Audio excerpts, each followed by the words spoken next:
goodness. Good evening. Good evening. My name is Tessa Fife. And have you ever had this fear or felt really scared that your passions and your values and the things that you need have changed so much that you are no longer getting that fulfillment from your career, from your job? Yeah. If that's you, well, on this video, I'm going to talk about 3 steps to a well-designed career. 3 steps to a well-designed career. Now, I was reading this amazing article only just recently, and I got so excited about what was in it. I thought I just have to share. So you know what I'm like. That's what I'm doing. Okay. So the first step is really think about, try not to think about your career as a job, but think about it as an experience. Yeah? Don't think about your career as a job. Think about it as an experience. What do I mean? Well, I suppose it's about the questions that we ask ourselves. So instead of actually saying, what kind of job do I want to do? Or, what kind of lawyer do I want to be? What kind of X do I want to be? Put in, X for what it is you're doing. Instead of asking yourself those questions, because they're very limiting, you want to try and think a little bit differently. And you want to think about your passions, but you want to align those more with your values and your needs and what your priorities are. So you're sort of merging those together. And then you're going to ask yourself, sort of, well, what impact would I like to have? What impact would I like to have? And, that might just open up your mind to thinking about jobs that you've probably never considered before. Yeah.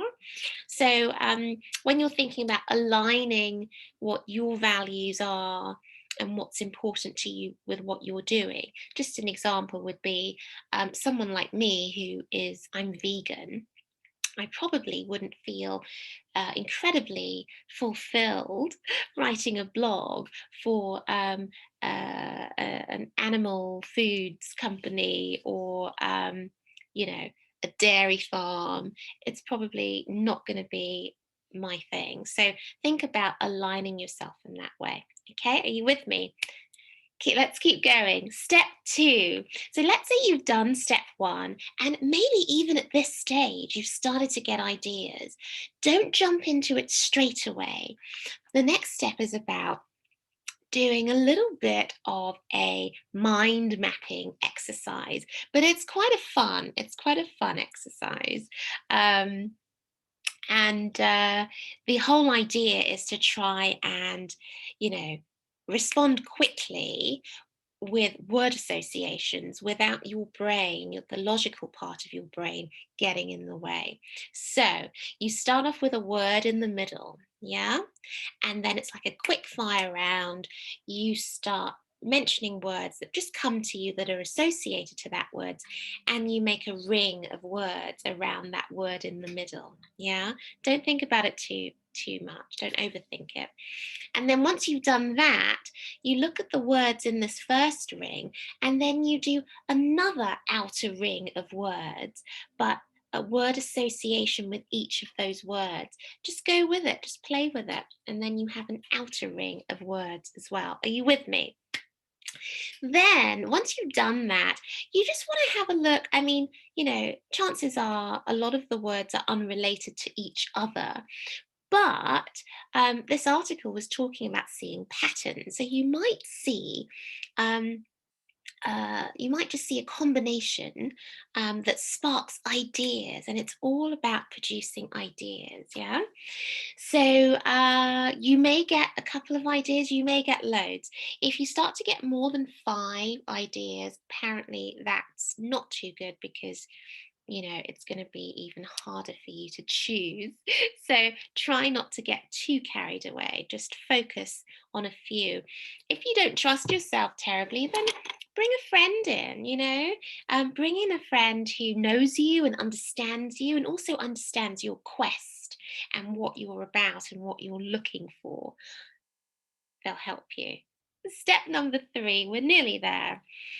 The time comes to then test out your ideas. So you want to do a little bit of a recce. You want to do some market research. So take a few of those ideas that you got from step 2 and just check out find other people who actually do those jobs or do that sort of work and speak to them. See what information you can get. Also, maybe listen to a podcast, read a book, or listen to an audio book that's related to a topic that is sort of connected with those ideas that you have. Yeah.